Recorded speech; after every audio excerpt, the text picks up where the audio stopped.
গৌতম বুদ্ধের দর্শন ও শিক্ষার কেন্দ্রবিন্দুতে রয়েছে চারটা মৌলিক সত্য, যা চার আর্য সত্য নামে পরিচিত।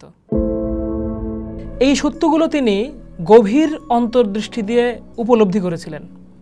এগুলো কোনো ঐশ্বরিক প্রত্যাদেশ নয়, বরং মানব জীবনের বাস্তব পরিস্থিতি এবং তা থেকে উত্তরণের একটা যুক্তিনিষ্ঠ অভিজ্ঞতালব্ধ বিশ্লেষণ। এই চার সত্য জীবনের রোগ নির্ণয়, রোগের কারণ শনাক্ত করা, আরোগ্যের সম্ভাবনা এবং আরোগ্যের উপায় হিসেবে দেখা যেতে পারে। আসুন শান্ত আর স্থিরভাবে এই চার সত্যকে অনুধাবন করার চেষ্টা করি। প্রথম সত্যটি হলো জীবনের অন্তর্নিহিত দুঃখ বা অসন্তোষের অস্তিত্বকে স্বীকার করে নেয়া। বুদ্ধ বলেন, জীবনে দুঃখ আছে। এই দুঃখ শব্দটি কেবল শারীরিক বা মানসিক কষ্টকেই বোঝায় না, এর অর্থ আরও ব্যাপক। জন্ম দুঃখ, বার্ধক্য দুঃখ, ব্যাধি দুঃখ, মৃত্যু দুঃখ, অপ্রিয় বিষয়ের সংযোগ দুঃখ, প্রিয় বিষয়ের বিয়োগ দুঃখ, যা চাওয়া যায় তা না পাওয়াই দুঃখ। সংক্ষেপে, পরিবর্তনশীল ও শর্তাধীন জগতের সব কিছুই অনিত্য এবং এই অনিত্যতার অভিজ্ঞতাই মূলত দুঃখ বা অসন্তোষের জন্ম দেয়।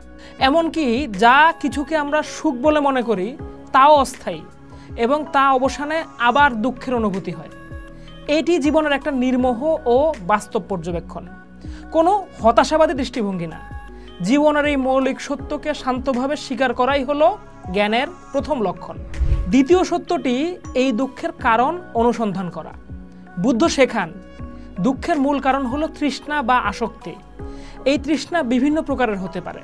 ইন্দ্রিয় সুখের তৃষ্ণা, অস্তিত্বের প্রতি তৃষ্ণা বা ভবতৃষ্ণা, এবং অনস্তিত্ব বা ধ্বংসের প্রতি তৃষ্ণা, যেটাকে বলা হয় বিভব তৃষ্ণা। এই অতৃপ্ত আকাঙ্ক্ষা এবং আঁকড়ে ধরার প্রবণতাই আমাদের মনকে অস্থির করে তোলে এবং বারবারই জন্ম মৃত্যুর চক্রে আবদ্ধ করে রাখে।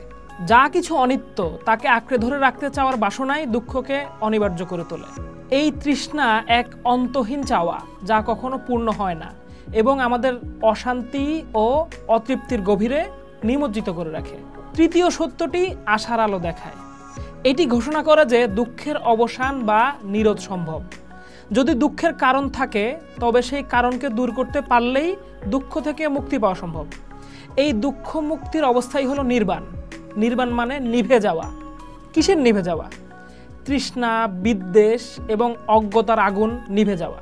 এটা একটা পরম শান্ত অবস্থা, যেখানে সকল প্রকার বন্ধন, আসক্তি ও দুঃখের অবসান ঘটে।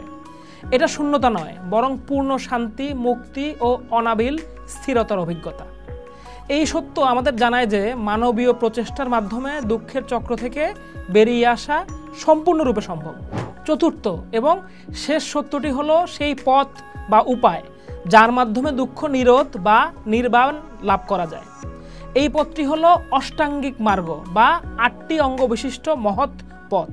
এটা কোনো চরমপন্থা নয়, বরং একটা মধ্যপন্থা, যা একদিকে যেমন কঠোর কৃচ্ছ সাধনকে পরিহার করে, তেমনি অন্যদিকে ইন্দ্রিয় সুখে গা ভাসিয়ে দেওয়াকেও নিরুৎসাহিত করে।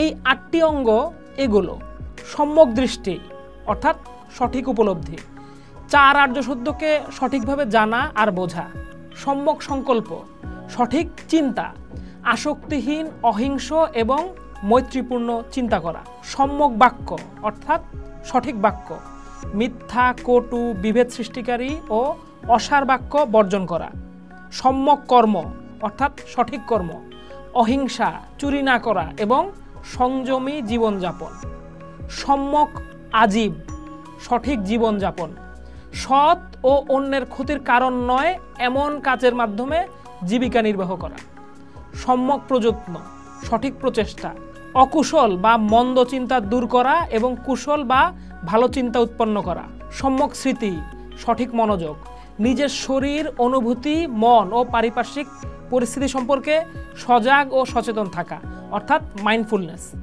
সম্যক সমাধি, সঠিক একাগ্রতা, মনকে একটা নির্দিষ্ট বিষয়ে স্থির ও একাগ্র করার অনুশীলন। বুদ্ধ বলেন, জীবনে এই পথে চলার মাধ্যমেই তৃষ্ণার অবসান ঘটানো সম্ভব এবং নির্বাণ লাভ করা সম্ভব। বুদ্ধের চার আর্য সত্য কোনো জটিল দর্শন বা অন্ধবিশ্বাস নয়।